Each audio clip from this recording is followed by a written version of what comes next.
Hello viewers, sharing is fun channel में आपका फिर से बहुत बहुत स्वागत है। आज हम बात करने जाएंगे प्रेगनेंसी के दौरान होने वाले स्कैन के बारे में। स्कैन चेकअप जो हमारे प्रेगनेंसी के दौरान होती है, तो मैं इस वीडियो में डिस्कस करूंगी पहली तिमाही यानी कि फर्स्ट ट्राइमेस्टर में होने वाले चेकअप्स और स्कैन के बारे में जो मेरे हुए थे। उसमें क्या रीडिंग्स आई थी, उसमें क्या क्या चीज़ हमें पता चलता है, scan first scan second scan जो भी होता है वो कैसा दिखता है, उसमें हम लोग को क्या क्या इन्फॉर्मेशन मिलती है। आज हम उन सब के बारे में डिस्कस करने जाएंगे। तो सबसे पहले मैं बात करना चाहूँगी कि जैसे ही मुझे पता चला कि मैं प्रेग्नेंट हूँ, तो जैसे सब कोई घर पे करते हैं यूरिन प्रेगनेंसी टेस्ट, वो मैंने भी किया था। जिससे जो यूरिन प्रेगनेंसी टेस्ट किट आता है, वो किट में नॉर्मल अपना यूरिन डालकर मैंने टेस्ट किया था, जिसमें 2 लाइन आई थी तो पॉजिटिव था, जिससे मुझे पता चला कि ओके आई एम प्रेग्नेंट। तो ये जैसे ही मुझे पता चला था, तो उसके बाद मैं अपनी गायनिक जो है उनके पास गई थी। तो उन्होंने मुझे बोला कि ओके कितना टाइम हुआ है, ये क्या कितना वीक हो गया है बेबी का, ये सब पता करने के लिए हमें फर्स्ट प्रेगनेंसी स्कैन जो जिसे कहते हैं अर्ली प्रेगनेंसी स्कैन, वो करवाना होगा। और उसके अलावा मुझे उन्होंने काफ़ी सारे टेस्ट बताए थे, वो सारे टेस्ट सैंपल टेस्ट मुझे कराने के लिए बोला था। जैसे ही मैं उन्हें फर्स्ट टाइम बताई थी कि मैं प्रेग्नेंट हूँ, तो उसमें जो टेस्ट वगैरह हुई थी उसका मैं आपको जस्ट बता रही हूँ कि क्या क्या टेस्ट मेरा हुआ था और उसका रिजल्ट कैसा आया था और कितना होना चाहिए। तो सबसे पहले मेरा टेस्ट किया गया था हीमोग्लोबिन। उसी दिन जिस दिन मैं बताई थी डॉक्टर को, उसी दिन उन्होंने बोला था मुझे टेस्ट करवा लो और उसके रिपोर्ट्स मुझे भेज दो। तो ये सारे टेस्ट मैंने उसी दिन करवा लिए थे।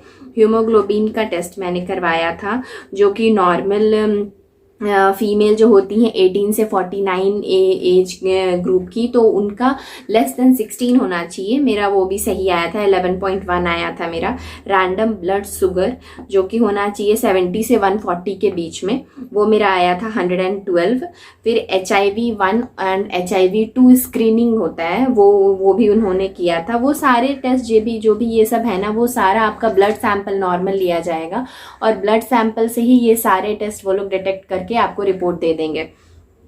तो HIV-1 HIV-2 स्क्रीनिंग का जो रिपोर्ट आया था उसमें मेरा 0.09 था। वो जनरली अगर रिएक्टिव है तो 1 से ज़्यादा होता है और 0 to 1 नॉन रिएक्टिव होता है। फिर उसके बाद मेरा जो था HBsAg स्क्रीनिंग, वो होता है 1 से अगर ज़्यादा है तो रिएक्टिव है और 0 से 1 है तो नॉन रिएक्टिव है। मेरा वो 0.25 आया था।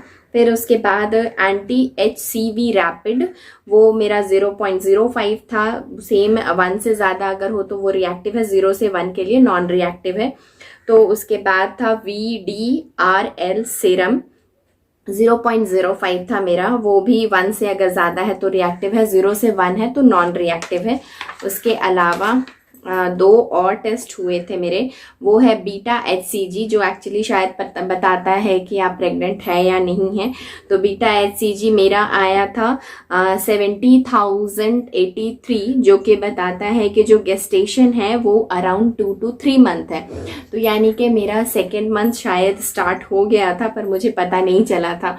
तो नॉर्मल जो होता है 10,000 से अराउंड 10 लाख आई गेस होता है उसके बीच में। तो आप सेकेंड टू थर्ड मंथ में, यानी आप प्रेग्नेंट है, second to third month of pregnancy आपकी चल रही है। फिर उसके बाद मेरा हुआ था थायराइड का टेस्ट हुआ था, वो भी कुछ अलग से कुछ नहीं करवाया गया था, वो नॉर्मल मुझे ये ब्लड टेस्ट जो मेरा लिया गया था सैंपल उसी से ही हुआ था। T3 और T4 करके होता है कुछ। तो 16 to 50 ईयर्स की जो भी होती हैं उनका 2.04 से कम होना चाहिए, मेरा वो 1.08 था। उसके अलावा T4 जो होता है वो 12.6 से कम होना चाहिए, वो मेरा 8 था। उसके बाद एक और था थायराइड स्टिमुलेटिंग हार्मोन्स, वो मेरा 1.74 था, वो जनरली 0.25 से 5 तक होना चाहिए 21 to 49 ईयर्स के बीच में। तो ये टेस्ट हुआ था मेरा। इसके अलावा मुझे उन्होंने स्कैन करवाने के लिए बोला था, अर्ली प्रेगनेंसी स्कैन, जो कि जिससे बहुत कुछ एक्चुअली पता चलता है कि आपका गेस्टेशन कितना है, आप सिंगल बेबी कैरी कर रही हैं या मल्टीपल बेबी कैरी कर रही हैं, आपका जो बेबी बेबी है वो सेफ है या नहीं, आपके यूट्रस में है या नहीं, उसका पोजीशन कहीं और तो नहीं है, और भी बहुत सारे इन्फॉर्मेशन हमें मिलती हैं अर्ली प्रेगनेंसी स्कैन में। तो जस्ट मैं आपको बता रही हूँ कि मेरे रिपोर्ट्स में क्या क्या पता चला था। तो सबसे पहला मेरा पता चला था LMP, मतलब कि बेबी मेरा कितना लास्ट मेंस्ट्रुअल पीरियड जो था वो उसको मेरा कितना टाइम हो गया है, तो 7 वीक हो गया था। Real time B module ultrasonography of gravid uterus done, मतलब कि यूट्रस का अल्ट्रासाउंड हुआ था, उसके बारे में इन्होंने बोल रहा है। फिर उसके बाद रूट ट्रांसवेजाइनल मतलब कि किस तरह से आपका स्कैन हुआ था। स्कैन एक्चुअली दो तरह से होता है, एक पेट पर वो जेल डालकर करती हैं स्कैन, और दूसरा होता है आपका वेजाइना के थ्रू स्कैन होता है। एक्चुअली में मुझे पता नहीं था कि अर्ली प्रेगनेंसी स्कैन जो है वो वेजाइना के थ्रू होता है। तो मैं जब फर्स्ट टाइम मुझे बोली वो कि स्कैन करना है तो बॉटम आपको रिमूव करना होगा, तो मुझे थोड़ा ऑकवर्ड लगा था। बट जनरली कहते हैं कि फर्स्ट अर्ली प्रेगनेंसी स्कैन जो है ना, अगर वेजाइनल के थ्रू होता है तो एक्यूरेट आता है और वो काफ़ी इन्फॉर्मेशन सही बताते हैं, तो इसलिए डॉक्टर्स वो प्रेफर करते हैं। मेरे साथ भी वही हुआ था। मेरा पहला जो स्कैन हुआ था अर्ली प्रेगनेंसी स्कैन, वो मेरा ट्रांस वेजाइनल हुआ था। और उससे पहले वो लोग एक्चुअली आपको वॉशरूम जाने के लिए बोल सकते हैं, क्योंकि हमारा जो एब्डोमिनल है वो उसे मतलब क्लीन करना होता है, या फिर साफ रहना है, खाली रहना है, तो वो प्रेफरेबल है। तो आपको वॉशरूम जाना होता है पहले उसके बाद आप वॉशरूम से आ जाएं, फिर उसके बाद वो टेस्टिंग होता है। तो उसमें काफ़ी कुछ पता चलता है। फिर maternal internal OS is closed, both ovaries appeared normal, right ovary show ओज कॉर्पस ल्यूटिम, मतलब शायद इसका जितना मुझे पता है कि जो मेरी एग निकली थी वो मेरे राइट ओवरी से निकली थी, उसके बारे में यहाँ पे डिटेल्स दिया हुआ है। फिर फीटस के बारे में कुछ बताया गया है। Survey gestation sac seen, gestation sac मतलब कि जिसमें बेबी डेवलप हो रहा है, वो वाला सैक दिखा है। क्योंकि जब फर्स्ट प्रेगनेंसी आप स्कैन करवाते हैं ना, तो उसमें आपको एक्चुअली में कुछ नहीं दिखता है, केवल ब्लैक एंड वाइट का दिखता है, एक सैक सा दिखेगा, एक एग सा दिखेगा, बस इतना ही दिखता है और उससे ज़्यादा कुछ दिखता नहीं है। बट स्टिल वो काफ़ी एक्साइटिंग होता है, क्योंकि फर्स्ट टाइम आप अपने अंदर कुछ देख रहे हो कि आपके अंदर कुछ है, तो वो बहुत अच्छा होता है एक्चुअली। स्टिल वो बाकियों के लिए कुछ नहीं दिखता है, कुछ नहीं लगता है, but being as a mother वो इवन वो देखना भी बहुत बड़ी चीज़ होती है। तो उसके बाद सैक मार्जिन अपीयर्ड रेगुलर, वो मार्जिन जो होता है ना उसके बारे में है। फिर योक सैक सीन, योक वही कह रहा है वो जो एग फर्टिलाइज हो गया है उसके बारे में। फीटल पोल सीन, फीटल का जो पोल होता है वो, क्योंकि जैसे आप इवन टैडपोल्स वगैरह देखे होंगे, जब बच्चा जस्ट अंडे में होता है ना, तो उसका एक ऐसा शेप नीचे ऐसा पॉइंटेड जैसा शेप रहता है, तो वो पोल्स जो है ना उसके बारे में बोला जा रहा है कि फीटल पोल्स दिखा है जो भी स्कैन हुआ है उसमें। Cardiac activity present, cardiac activity यानी कि हार्ट बीट जो है वो प्रेजेंट है। और सोचिए आप इतने कम में, मतलब इतना छोटा रहता है वो, उसको शेप भी नहीं डेवलप है, फिर भी आप उसके हार्ट बीट को सुन सकते हैं, उसका हार्ट डेवलप हो जाता है, बेबी की हार्ट बीट पता चल जाती है हमें पहले ही स्कैन में। फीटल हार्ट रेट भी मुझे पता चला था, जो कि था 156 बीट पर मिनट था मेरी बेटी का। फिर फीटल बायोमेट्री CRL 12.3 मिलीमीटर, मतलब कि शायद उसका लेंथ कितना है वो उसके बारे में है। ये 12.3 मिलीमीटर की थी उस टाइम वो। तो उसके बाद इम्प्रेशन है single live intra uterine gestation corresponding to 7 week 3 days, मतलब कि सिंगल लाइव है, एक ही बच्ची है, ट्विंस नहीं है। फिर उसके बाद gestation correspond to 7 week 3 days, मतलब कि वो जो बेबी है पेट के अंदर वो 7 वीक 3 डेज की ऑलरेडी हो चुकी है। तो काफ़ी लेट हुआ था एक्चुअली मुझे अर्ली प्रेगनेंसी स्कैन में, मुझे काफ़ी लेट से पता चला। एक्चुअली मैं वेट कर रही थी कि मेरा पीरियड्स नेक्स्ट वाला आएगा, लेकिन जब डेट आया तो नहीं आया, तो तब मुझे पता चला था कि ओके मैं कंसीव कर गई हूँ। तो इसलिए शायद 1 मंथ ऑलरेडी क्रॉस हो चुका था और मैं 2nd मंथ में थी। असाइन EDD एज पर LMP 23 अक्टूबर 2019 मुझे मेरा ड्यू डेट बताया गया था मेरी अर्ली प्रेगनेंसी स्कैन में। सबसे पहले जो था वो आपका आगे चल के और एक्यूरेट पता चलता है आपको। तो पहले सबसे पहला जो मुझे ड्यू डेट पता चला था वो यही था कि 23 अक्टूबर को मेरा ड्यू डेट हो सकता है।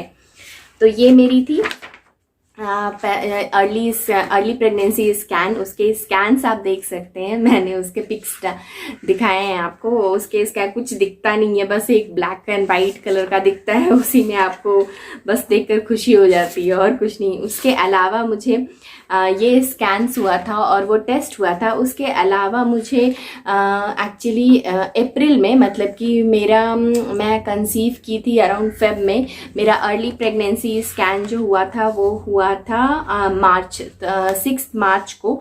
और उसी अप्रैल में फिर मतलब अराउंड 1 मंथ के बाद ही मुझे डबल मार्कर टेस्ट के लिए भी उन्होंने सजेस्ट किया था। डबल मार्कर टेस्ट आप चाहे तो करवाएं, चाहे तो इग्नोर कर सकते हैं, लेकिन मैंने अपनी प्रेगनेंसी में करवाया था। डबल मार्कर टेस्ट में भी काफ़ी कुछ पता चलता है कि आपके जो बेबी है वो उसमें कोई सिंड्रोम तो नहीं है, मतलब वो कोई पोलियो वगैरह जैसे होता है वैसा कोई प्रॉब्लम तो नहीं हो सकता है।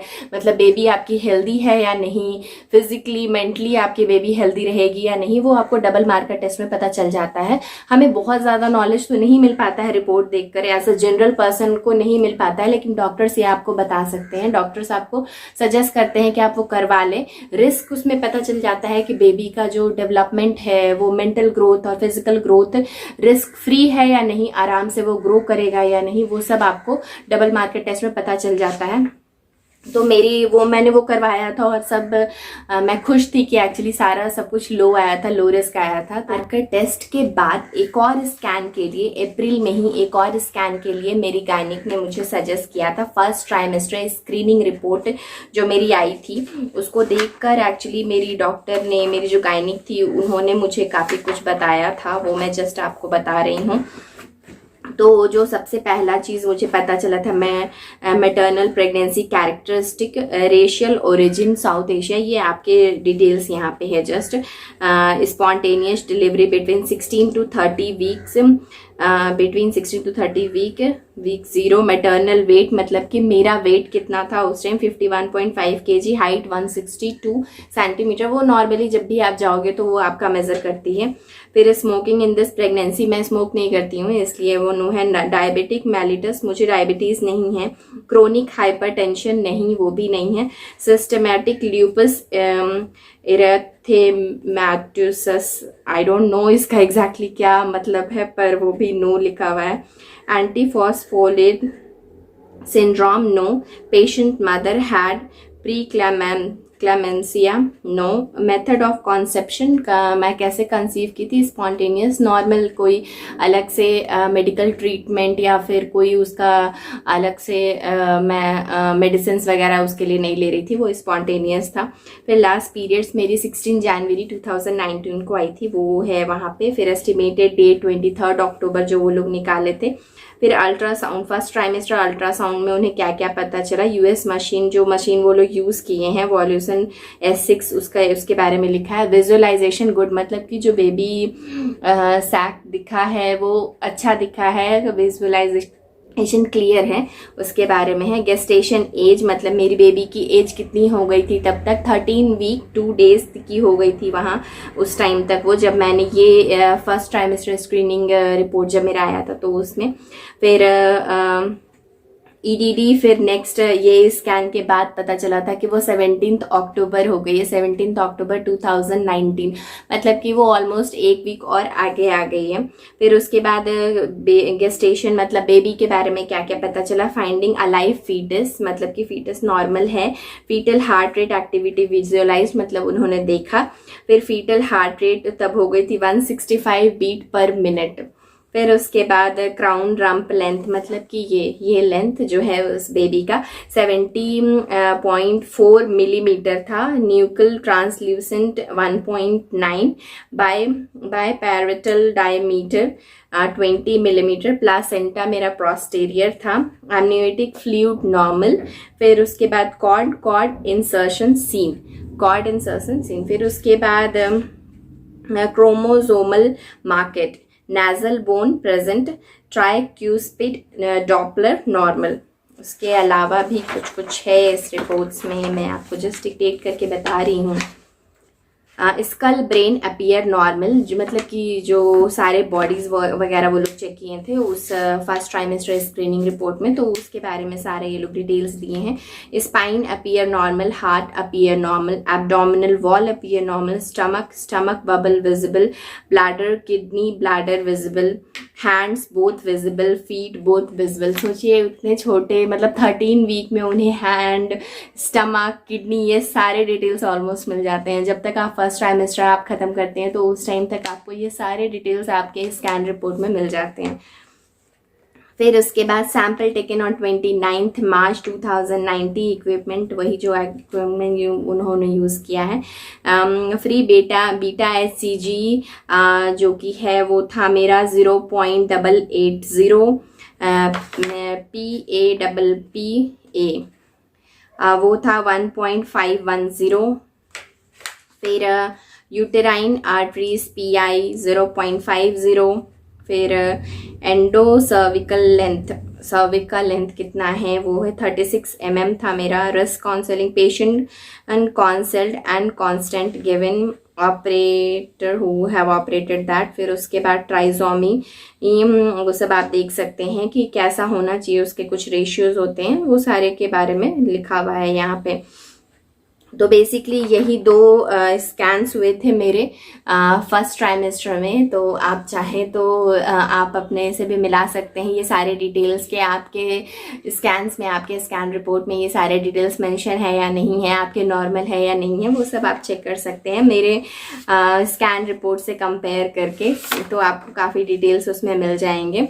तो इसमें जब मैं डॉक्टर के पास गई थी एक्चुअली ये स्कैन लेकर के, तो उन्होंने फिर मुझे बोला था कि दो मुझे टैबलेट्स के बारे में फिर बोला था उन्होंने। प्रेग्ना केयर फॉर्ट जो कि एक मुझे लेना था orally every for 6 month at bed time, और कैल्सी मैक्स फॉर्ट एक टैबलेट बोला था after take after food after breakfast. मतलब कि 2 दवा को उन्होंने मुझे सजेस्ट किया था। जब मेरी फर्स्ट ट्राइमेस्टर के रिपोर्ट आ गई थी तो उन्होंने मुझे फॉलिक एसिड बंद कर देने बोला था और मुझे 2 दवा न्यू सजेस्ट किया था, प्रेग्ना केयर और कैल्सी मैक्स जो कि मल्टीविटामिन्स और कैल्शियम की दवाई है। वो मुझे 6 मंथ तक कंटिन्यू रखने बोला था। कैल्सी मैक्स सुबह में नाश्ता के बाद, और जो प्रेग्ना केयर है मल्टीविटामिन्स की जो गोली थी वो रात में सोने से पहले लेना था मुझे। उसके बाद मेरा नेक्स्ट अल्ट्रासाउंड एनोमली स्कैन था, सिंगल गेस्टेशन 2D, जो कि मुझे लेना था मई में, यानी 23 मई से 30 मई के बीच में मुझे उसका स्कैन करना था। तो वो मैं आपको नेक्स्ट वीडियो जो बनाऊंगी सेकेंड ट्राइमेस्टर की, उसमें आपको उसके डिटेल्स बताऊंगी। तो बेसिकली मेरी फर्स्ट ट्राइमेस्टर में यही 4 चीज़ हुई थी। पहले मैंने कुछ टेस्ट करवाए थे, फिर उसके बाद डबल मार्कर टेस्ट हुआ था, अर्ली प्रेगनेंसी स्कैन हुआ था, और उसके बाद फर्स्ट ट्राइमेस्टर स्कैन हुआ था। तो बेसिकली जो जो मेरे आए थे वो सारे मैंने आपको बता दिए हैं। अगर आपको ये वीडियो हेल्पफुल लगे तो मेरे वीडियो को सब्सक्राइब करें, लाइक करें, दूसरों के साथ शेयर करें। मैं सेकेंड ट्राइमेस्टर के वीडियो जल्द ही अपलोड करूँगी। उम्मीद करती हूँ कि आपको मैं उस वीडियो में भी देखूं। तब तक के लिए स्टे सेफ, स्टे हेल्दी।